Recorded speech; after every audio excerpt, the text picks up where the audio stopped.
I found out Jasmine broke her vows long before she proposed an open marriage. I've recently met a woman. I actually had a good time with her. I want a divorce now.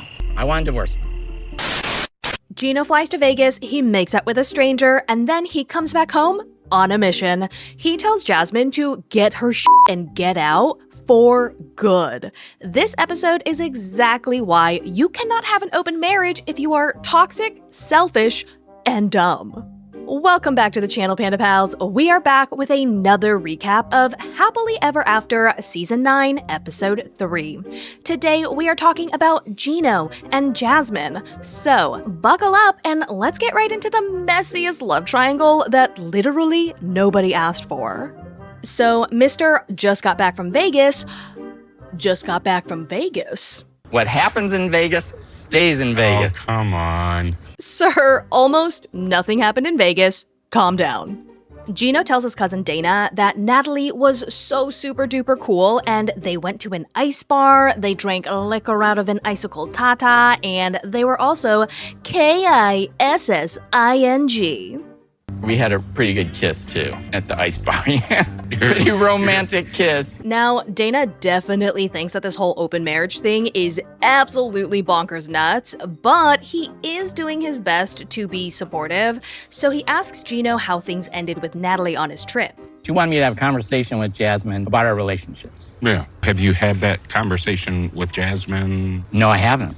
I would just like to take a moment to point out that, yes, I think it's hypocritical that Jasmine is salty Gino is dating another woman, considering she is the one who positioned the open marriage in the first place so that she could bang Matt, but Gino was the one who made the rule that they had to introduce prospective buddies and get approval from each other before proceeding. So, he's also hypocritical garbage. I haven't really cared to talk to Jasmine, to be honest. There's a lot that you got to work through. I wouldn't wait. Don't you want some clarity too, though? Mm-hmm. Gino tells us that he is really nervous about meeting Jasmine in person because he's afraid that he's gonna fall right back under her spell or something. I'm really nervous to meet up in person because I feel like it's gonna bring up feelings inside me. Let's be honest, he's afraid to talk to her because he knows that she is going to blow up if she finds out that he didn't abide to the rules that he made. It's gonna be a hard conversation. It's not gonna be very civil. She's very angry, and it's gonna turn into a big fight. Dana is like, Gino, don't be a negative Nancy. You could be wrong. And again, let's be honest, Gino is 106% correct. And Dana tells him that all he ever hears from his wife Michelle is how Jasmine only ever talks about how much she loves Gino and misses him. There's still a little bit of glimmer in his eye for Jasmine. Mm-hmm. You're all she thinks about. Yeah, I don't know if she's telling the truth or not. On the other side of La La Land, Jasmine is turning into an Autobot.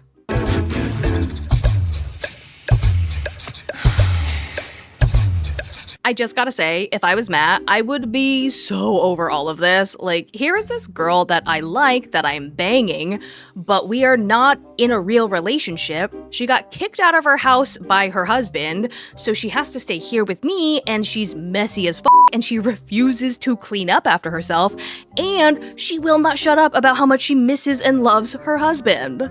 Anyway, Jasmine tells Matt that Gino emailed her and asked to meet up at a park. Now, she is anxious because he did not specify why he wanted to meet up. Like, does he want to get back together, or does he just want to murder her and throw her body into a lake? Matt is like, okay, so if you guys meet up and everything is fine, it's hunky-dory, what happens to us? Like, can we still fuck? And Jasmine is basically like, I don't know, we have to figure it out. And by we, I mean my husband and me, not you. You are just my sex doll. It's kind of wild to me. How many times does this guy have to prove to you that he doesn't care before you stop running back to him? Matt tells us that he keeps hanging on to this sliver of hope that him and Jasmine will work out in the end because he 100% has developed super hard feelings for her. But Jasmine is telling him that if Gino says no more Matt, then they have to respect that. Gino says no more open marriage. We have to respect that. And I will miss you if that happens.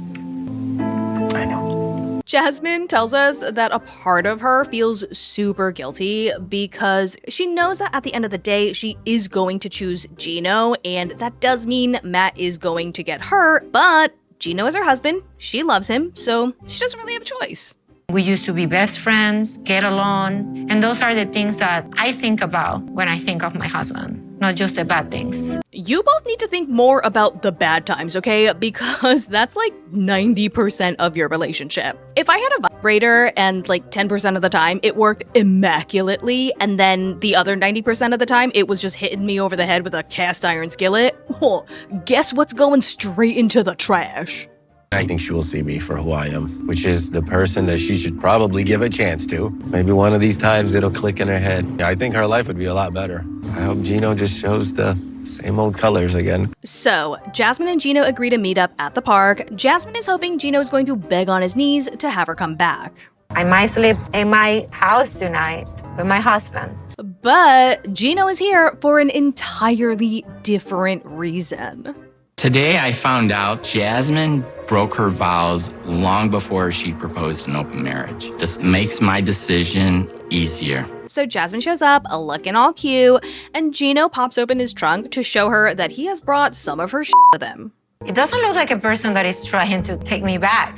What is this? This is a coffee machine. And here's some of your clothes. Jasmine decides to switch gears because now she has to make Gino the bad guy because he is not here to grovel. So she's like, did you go anywhere cool recently?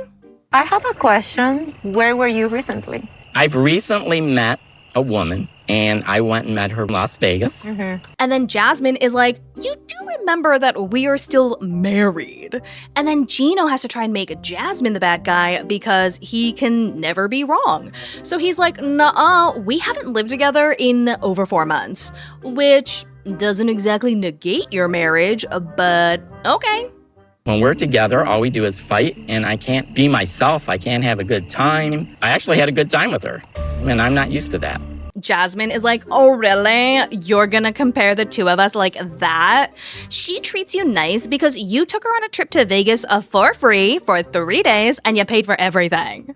Like, I mean, I could make any man the happiest in 3 days at Vegas, my dear. We had a good connection, and she wants to see me again. dumb, you know. Jasmine is sobbing and she's like, I am such a dumbass. I've been sitting at home waiting for you to beg me to come back and like be in love with me, and you are out in Vegas falling in love with my doppelganger. What the fuck? I have missed you so much. All my is here unpacked in boxes waiting for you to tell me that you miss me. You found the perfect woman and now you're happy. Gino honestly doesn't look like he gives a crap for any of her tears right now, and he just asks her why she broke all of the rules they had agreed to the moment they got back from therapy. And yes, I am using that word with the biggest air quotes possible because if you did not speak to a therapist, you did not go to therapy. Even after the open marriage, you broke the rules You're out of your by mind. going to hanging out with Matt for 8 hours a day. Gino is like, what are you doing at the gym with the man that you are in an open marriage with for 8 hours every day?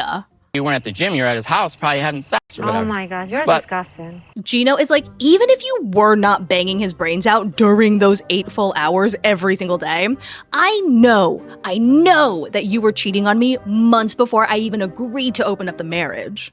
I looked at your phone records. You started calling Matt 4 months before we agreed to open marriage. Jasmine looks at him like he is crazy, and she's like, of course I called him. We were friends.